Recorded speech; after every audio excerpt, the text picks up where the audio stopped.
Hey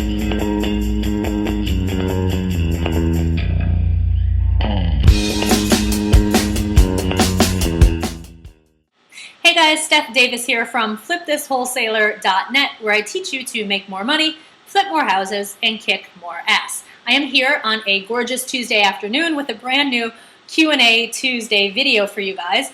My question this week comes from Maya, and Maya writes, "Hi Steph, I'm brand new to wholesaling and want to get started on the right foot. Any pointers you can give for a total newbie would be much appreciated. Thanks a million, Maya." All right, so I could actually go on and on and on about this topic. However, YouTube has a time limit, so I picked my top 5 pieces of advice or pointers for those of you who are brand new to the wholesaling business. So we'll start with number 1, and that is you've got to be all in. All right, you've got to be 100% committed to your success and make a conscious decision that you are going to keep moving forward until you achieve that success. All right, if you're going to apply a half-assed approach to your wholesaling business, you may as well not even bother. All right, you need to actually make that conscious decision that you are going to see it through until you're successful. All right, there's so many people who they jump in and they're just kind of wishy-washy. They maybe buy a course, they read through the course, they do a couple of action items, and then something comes up, you know, an obstacle or something that they need to do, and they're afraid to do it, or they think it's going to take too much work to get it done, or whatever the case may be, and then off they go pursuing a different type of real estate strategy, okay? You need to be 100% committed that even when those obstacles pop up in front of you, which they will, that you're going to find a way around them, find a solution to them, and keep going until you are successful. This made a huge difference for me when I was just getting started. I was just like everyone else, or most everyone else. I was kind of flip-flopping from, you know, shiny object to the next shiny object. I think I started out with buy and hold, and then lease options, and then subject to, and then short sales. I can't even remember. But when I finally made the decision that wholesaling is what I want to do. It fits perfect for the situation that I'm in. I can make, you know, a lot of money or big chunks of money relatively quickly. I don't need good credit. I don't need a lot of my own upfront cash. Once I made that decision that, you know what, I am going to see this through come hell or high water. I don't care what gets in my way. I will find a way around it, and I am going to be successful at this business. That made a huge difference for me. You tend to when you make that decision, kind of put blinders on. So, you know, when those emails are coming into your inbox saying, hey, check out this new strategy. Hey, check out this guy who just made $9 million in his underwear doing nothing. You tend to pay less and less attention to distractions when you are fully 100% committed. So that's number 1, is to be all in, be 100% committed to your success. Number 2, you need to get it through your head that in this business, like most businesses, there is a learning curve, okay? I know a lot of people will lead you to believe that, you know, you just buy a course and then do a couple of things and next week money starts falling from the sky. That's not how it works, all right? There is a learning curve. You're going to have to put work in. It may take you a couple of months or more until you get your first deal, and that's normal.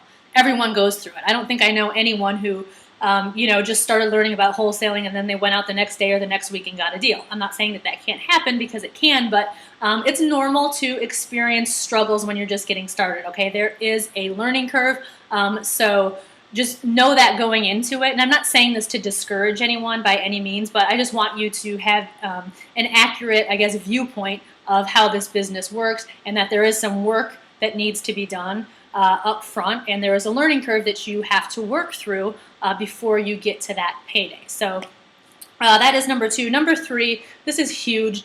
You've got to be consistent, particularly with your marketing. I see so many people who will, you know, they'll come to me and say, Steph, you know, I put out 50 signs last month, and you know, I got 10 calls and none of them turned into a deal. Now what do I do? All right, you need to be in it for the long haul. I'm not saying that you can't get a deal off of 50 signs or 100 letters, or, you know, making 10 cold calls or making 10 offers on the MLS, but you need to be in this for the long term, okay? If you're going to put out 50 bandit signs this month, you need to put 50 out the next month and the next month and the next month and the next month, all right? So just be consistent with your marketing efforts, okay? Even if you only have a little bit of money to spend on marketing per month, or even if you have no money to spend on marketing per month, even if you need to just use free lead generating sources like Craigslist or cold calling, whatever you decide to do, be consistent with it and stick with it, okay? I would say that's probably the number one reason why folks get frustrated and give up is because they're just not consistent with their marketing efforts. They'll send out one mailing campaign or put out one round of signs, they don't get a deal from it, and then they say, oh, well, this doesn't work, and they move on to something else. So that's number 3, be consistent. Number 4, for any of my coaching students who are watching this right now, I say this on every single coaching call. You have to realize that this is a numbers game, you guys, okay? The more marketing you do, the more sellers you get in front of, the more offers you make, the more deals you're going to do, plain and simple. All right, I'll get people that will come to me and say, Steph, this just doesn't work. There are no deals in my market. The market's totally dried up here. My first question to them usually is, how many offers have you made? And nine times out of 10, they'll say either none or 1 or 2. I made 2 offers last month. That is not going to cut it, okay? You have to realize that, actually, this is kind of a 2-part answer, or a 2-part tip, I guess.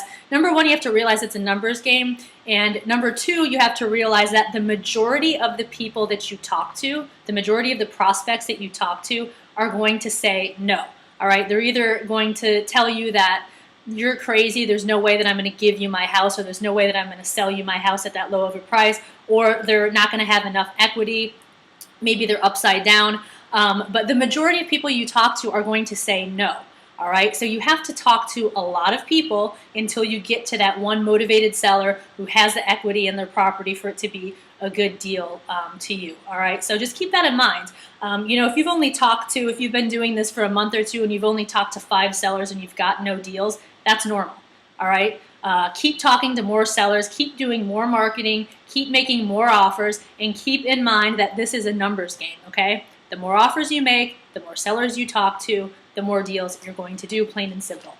And then number 5, and I know you guys have probably heard this over and over again, you have to take action, and take action every single day, all right? And when I say take action, I'm not talking about spending an entire day deciding whether you should put "We Buy Homes" on your business card or "We Buy Houses," or spend an entire day deciding what font should be on your business cards, okay? Or spending half of the day on a real estate investing forum or on Facebook talking to other people about real estate, all right? I'm talking about actual taking action, doing actions that are going to produce money for you, such as marketing, talking to sellers, making offers, stuff like that, okay? You need to be doing that every single day.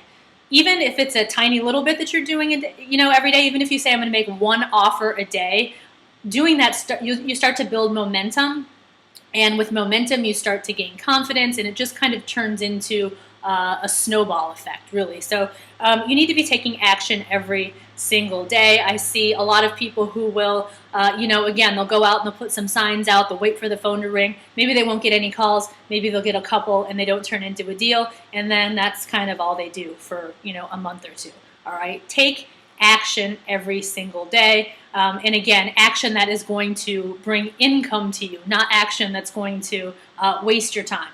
Well, not that talking to other people about real estate or designing business cards is a waste of your time, but you don't want to spend all of your time or the majority of your time on non-income producing activities. So those are my 5. I'm also going to post a link. I saw this on Facebook yesterday, speaking of wasting time on Facebook, but it's a really cool article. It's actually a list of action items or things that successful people do. I printed it out and have it posted above my desk, so perhaps you can do the same. But anyway, I hope those are some helpful tips for all of you beginners out there. If anyone would like to add any other ideas or tips, feel free to leave them below in the comments. If you're watching this on YouTube, I have the comments disabled, sorry. If you would like to make a comment, you can go to my blog. It is flipthiswholesaler.net. Feel free to leave a comment below this video.